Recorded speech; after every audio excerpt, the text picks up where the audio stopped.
कलिंगडे आपन स्वागत मु सुजित आमे अछु पुरी जिल्ला कणास ब्लॉक अंतर्गत दोकंद ग्राम पंचायत केशरपुर ग्राम ठारे आमे एक देखिबू जे कृषक मन रे दुख ए दुखटा आमे कहनु आज्ञा आपण देखि पारथिबे आमे ग्राउंड जीरो रे अछु जो देखि पारथिबे कैमरा पर्सन कहबी ए अवस्था कृषक मानकर अवस्था जेहेतु लक्ष लक्ष टंका खर्च करिकी आपण देखि पारथिबे पानी रे देखिए धान गुड़ाक सब भिजी जाइए जेहेतु कि माने वर्षा आसला अदिनिया वर्षा से अदिनिया वर्षा रे लक्ष लक्ष लक्ष टंका लोकसानी ये कृषक मानकर जे कि तांकर मेरुदंड भांगी आउ ये हूँ कणास ब्लॉक चित्र आप देखुए जेहेतु हजार हजार एकर आपन कैमरा पर्सन कहबी हजार हजार एकर जेहेतु कि एमती पानी घेर भितर अच्छी जोटा कि बन्या जोटा कि लघुचाप सृष्टि होता आउ 4 तारिख 24 तारिख दिन भी अच्छी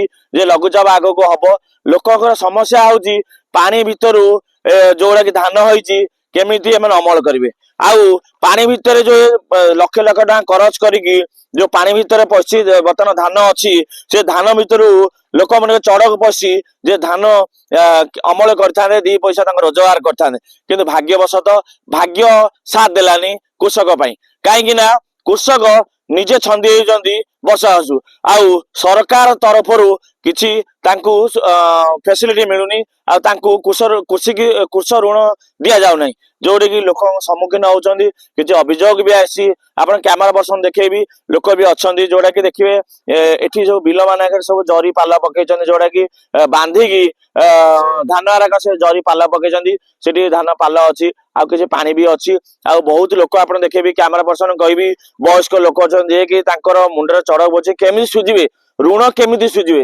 वास्तव चित्र हूँ ये देखुं मौसा मैंने भारी दुखित अवस्था अच्छा जे कि सीनियर सिटीजन से धान रु परिवार पोषण करते किंतु भाग्यवशत भाग्य साथ दे नथिला आमर ये किसी भाई अच्छा ग्रामवासी भाई मैंने जो मैंने कि बिल अच्छी जोड़ा कि धान समस्त सहयोग जे बर्तमान धान काटुन पानी अवस्था अच्छा से जोड़ा कि धान नष्ट हो जाऊँगी आउ बर्तमान लघुचाप भी सृष्टि होगी 24 तारिख में पुणी लघुचाप अच्छी से माने चिंता विषय बढ़ी बर्तमान केमी ए तो धान मंडी वाला जेहेतु सरकार तरफ धान मंडी अच्छी जोटा कि ओदा अच्छी बर्तमान माने नाई सूर्यकिरण पड़ुची बर्तमान सुविधा भी किसी ना से बर्तमान कौन करेंगे जो ग्रामवासी अच्छा किसी बुझी नवा भाई गोटे परिचय संजीत कुमार राय केशरपुर दोकंदा पंचायत जे आम देखु बर्तमान पानी अवस्था अच्छी बर्तमान धान कौन कर आज्ञा 20 तारिख ठारू अचानक वर्षा आरंभ होगी 20 21 आसिक 24 तारिख फेर वर्षा आसो वर्षा पवन ये एत जोरे होगी वर्षा पानी रे भासुची आमे कोऑपरेटिव सोसाइटी रु बैंक रु ऋण आनी किछि गाउली हाथ उधारी ऋण आनी आमे फसल करथिलु सेतुरु धान किछि अमल करथिले मंडी रे देकी आमे सेतुरु किछि उपार्जन करथांदा आम परिवार वर्षक चली थांदा एबे आमे मुंडरे हाथ देकी आम बापा माने आम परिवार आमे अशांति रे वातावरण 4 दिन हला करछु पानी रु धान छाणी परछु कि धान उठेई पारनु धान गजा हलानी एतिबे सरकार हमको आज पर्यंत किछि तार व्यवस्था किछि करनाती किछि सहाय्य भी नाही आपण सहयोग आपण काको मागितले आपण सहाय्य मागितले गवर्नमेंट तरफ आपण कहितले कंप्लेंट देतले कंप्लेन आज्ञा ये तो 3 दिन आमे तो ये 3 दिन हलानी घरु बाहर पर नथले एते जोर वर्षा बिले रे आंठे आंठे पानी धान कटा चलथला पड़ीची ताकू आमे केमिति अमल करिबो बोली बिलुकु गला बेलकु भाबो ना देकी जाउछु ताकू उद्धार करिया भी बिले रे देखि देला परे हमर हासा उड़ी जाउची हमर ये हे जाउची देखि कि आमे हतोत्साह होउछु सेति केमिति आमे ये सोसाइटी आ ये बैंक हाथ उधार ऋण सुझिबु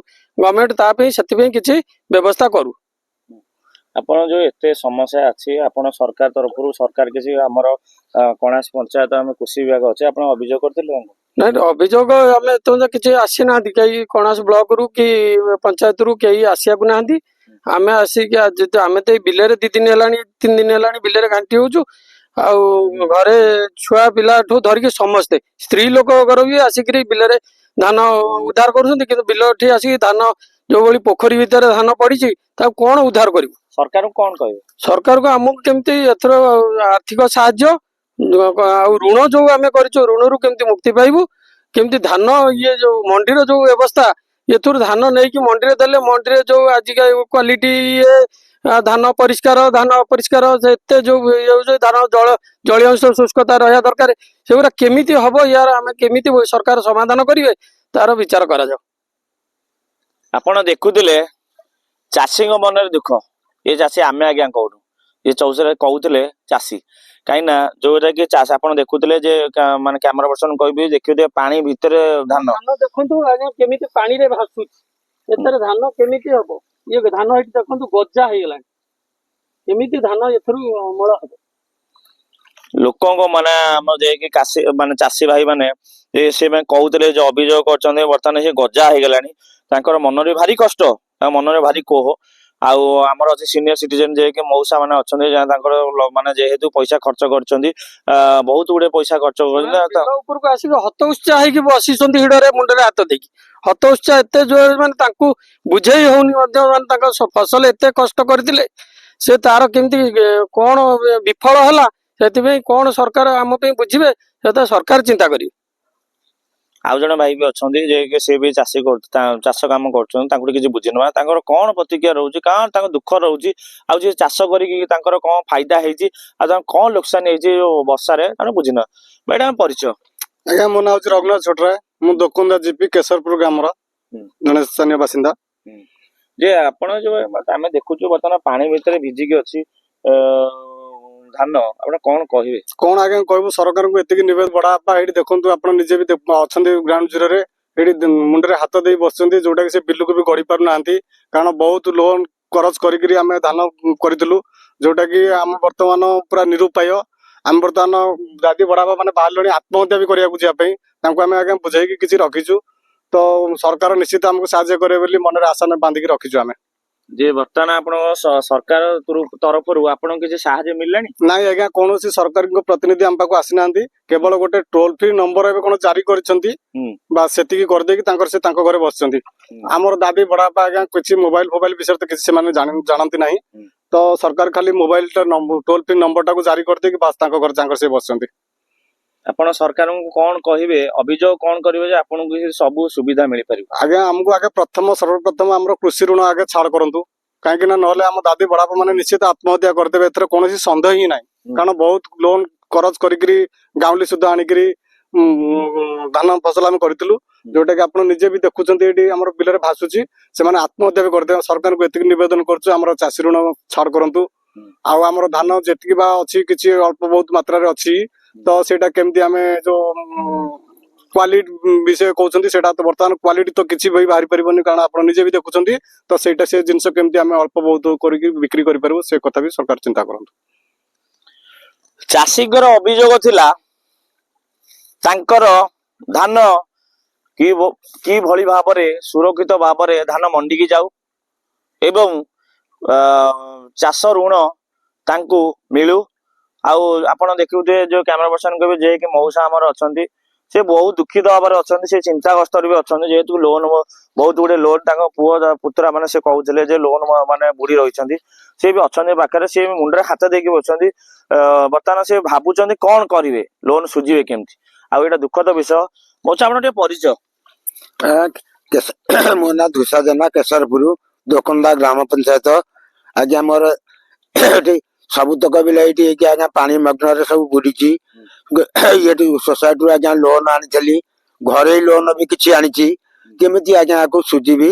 ମେଡିସିନ ବିଷ ଖାଇବୁ, ଆଉ କଣ କରିବୁ ଆଜ୍ଞା? ଯେ ଆପଣ ସରକାରଙ୍କୁ ଆପଣ ଅଭିଯୋଗ କରିଛନ୍ତି ଧାନ? ନାଇଁ ଆମେ ତ ଆଜ୍ଞା ମୂର୍ଖ ଲୋକ, କେମିତି କଣ ତ କିଛି ତ ଆମେ ଜାଣିନୁ, ଆଉ କଣ କରିବୁ ଆଜ୍ଞା? ଆପଣ କେତେ ଏକର ଇଏ ଜମି ଆକ୍ଚୁଆଲି? ଆମର ମୋର ଅଛି କିଛି ନହେଲେ 7-8 ଏକର ଜମି। କିନ୍ତୁ 8 ଏକର ଜମି ଆପଣ ଫସଲ କେତେ ଟଙ୍କା ଖର୍ଚ୍ଚ କରିଥିଲେ? ପ୍ରାୟ 2 ଲକ୍ଷ ଭଳିଆ ଖର୍ଚ୍ଚ ହେଇଛି। 2 ଲକ୍ଷ ଟଙ୍କା ଖର୍ଚ୍ଚ କରିଛନ୍ତି ଆଜ୍ଞା। କିନ୍ତୁ ଆମେ ଦେଖୁଛୁ ଯେ ବର୍ତ୍ତମାନ ପାଣି ଘେରରେ ଆପଣ ବୁଡିକି ଅଛି, ଯୋଉଟା କି ଆଣ୍ଠୁଏ ପାଣି ଆମେ ଦେଖୁଛୁ। ଯେ ସରକାରଙ୍କୁ କଣ କହିବେ? ଆପଣଙ୍କୁ ଲୋନ କରିଥିବେ, ଲୋନ କରିଛନ୍ତି ଆପଣ? ହଁ। କେତେ ଟଙ୍କା ଲୋନ କରିଛନ୍ତି? ଲୋନ କିଛି ନହେଲେ 50,000 ସୋସାଇଟି ଲୋନ ମୋର ହେଇଛି। ଆଉ ଘରୋଇ ଲୋନ ତ ପ୍ରାୟ 1,00,000 ପରେ ହେଇଛି। ଯେ ସରକାରଙ୍କୁ କଣ କହିବେ? କେମିତି ଆମକୁ ଛାଡ କରାଯାଉ, କେମିତି ଧାନ କେମିତି ଆଜ୍ଞା ବିକିବୁ ତାର ବି ଟିକେ ବ୍ୟବସ୍ଥା କରନ୍ତୁ, ଆଉ କଣ କରିବୁ ଆଜ୍ଞା? ଦେଖୁଥିଲେ ଯେ ଚାଷୀ ଆମର ଜଣେ ମଉସା ଅଛନ୍ତି ସେ ବି କହିଛନ୍ତି ଯେ 2 ଲକ୍ଷ ଟଙ୍କା ସିଏ କରଜ କରିଛନ୍ତି ଯେ ସୋସାଇଟି ଲୋନ କରିଛନ୍ତି 50,000 ଆଉ ଯୋଉ ଆମର ଗ୍ରାମୀଣ ମାନଙ୍କରେ ଯୋଉ ଅଛି ଲୋନ ଅଛନ୍ତି ସେମାନେ ବି କରିଛନ୍ତି 1 ଲକ୍ଷ ଟଙ୍କା पर କରିଛନ୍ତି କିନ୍ତୁ ଦୁଃଖଦ ବିଷୟ ସରକାର ଆଙ୍କ ପାଇଁ କେବେ କାର୍ଯ୍ୟାନୁଷ୍ଠାନ ନେବେ ଆଉ ଆଙ୍କର ଦୁଃଖ କେବେ ବୁଝିବେ ବାକି ଦେଖିବା ପାଇଁ କଣାସରୁ ସୁଜିତ ତ୍ରିପାଠୀ କଳିଙ୍ଗ ଲାଇଭ।